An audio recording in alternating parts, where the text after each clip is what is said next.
Hola, somos alumnos de la Universidad Autónoma del Estado de Hidalgo. En este video mencionaremos los principales acontecimientos que sucedieron antes, durante y después de la Revolución Rusa. Comencemos.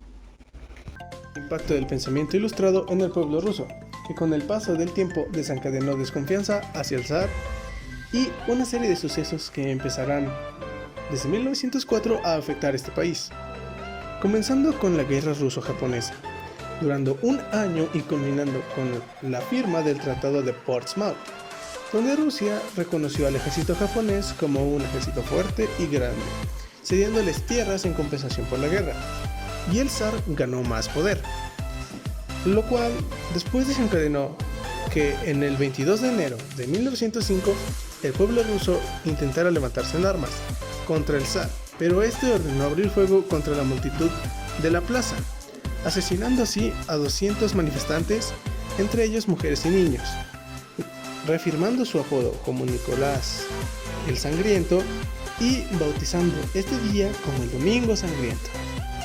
Para que luego, en el mes de junio, surgiera el alzamiento armado del acorazado de Potevsky, y en consecuencia, en el mes de octubre se efectuara la huelga general, formulando así el Manifiesto de Octubre. Posteriormente, en 1911, Stolypin fue asesinado. En octubre del mismo año, comienza la revolución, mientras el CMR envía trabajadores y soldados armados a tomar el edificio clave del Petrógrado, donde el Palacio de Invierno es atacado a las 9:40 de la noche, provocando la huida de Kerensky. Después de esto, no tardó en efectuarse el segundo Congreso de los Soviets, que se celebró durante el 25 y 27 de octubre al 7 y 9 de noviembre de 1917. En este los delegados se enteraron de que los miembros del gobierno provisional estaban citados por congresistas y mencheviques, que al enterarse de esto abandonaron la sesión en señal de protesta, facilitando las intenciones revolucionarias de Lenin. En el año de 1912 se realizó la separación de los dos grupos políticos de Rusia, bolcheviques y mencheviques, lo cual llevó a una guerra civil. 2 años después, el Imperio Alemán le declara la guerra al Imperio Ruso. Poco después, en el Imperio Ruso se creó el bloque progresista, representado por distintos partidos y diputados de la Duma Imperial. El año posterior, el Imperio Ruso llegó a una crisis alimentaria y de combustible debido a la guerra, lo cual llevó al enojo del pueblo contra el gobierno del zar Nicolás II.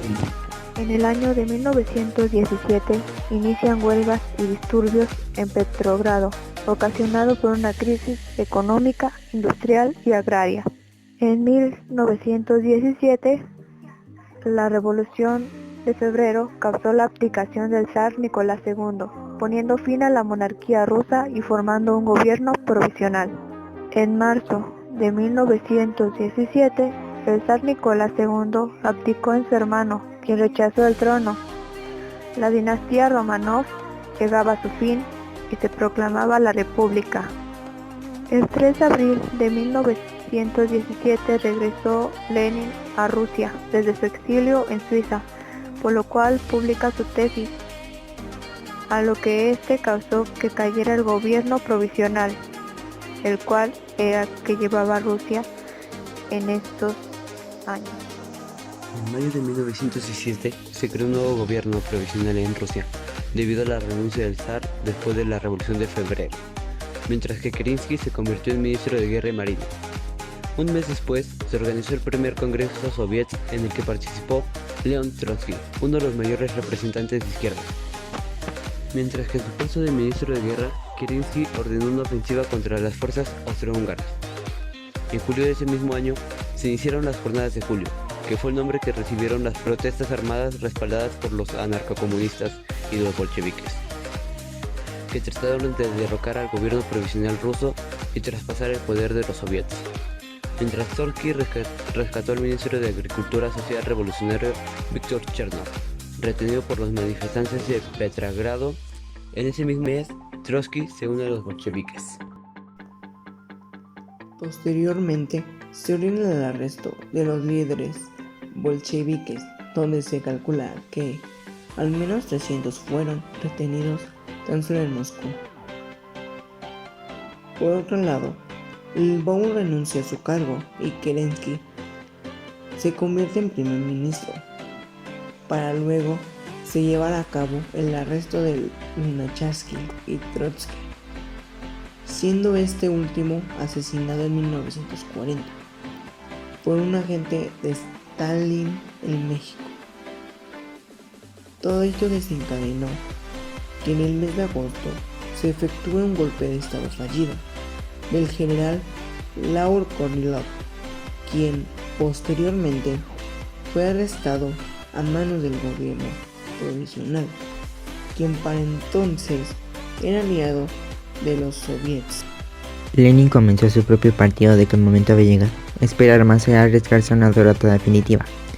Los bolcheviques dispusieron los preparativos militares para que el día en el que el segundo Congreso de los Soviets se reuniera un enfrentamiento radical o una chispa para ello, que surgiera.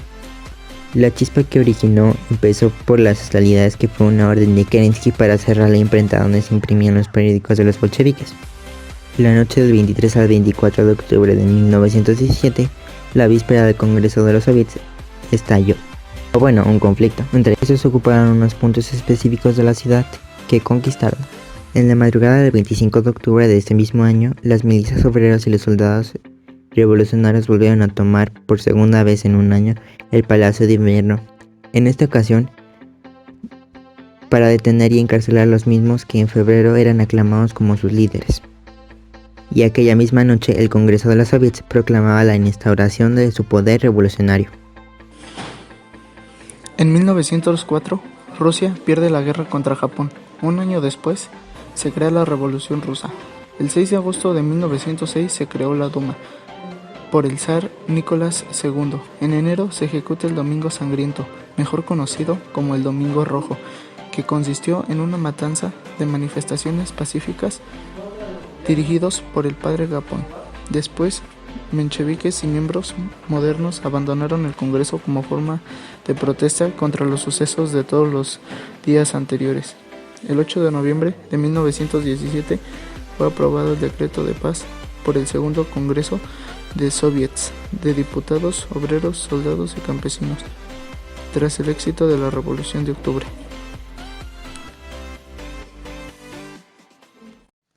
Muchas gracias por ver este video. Si te gustó, no olvides dejar tu like. Adiós.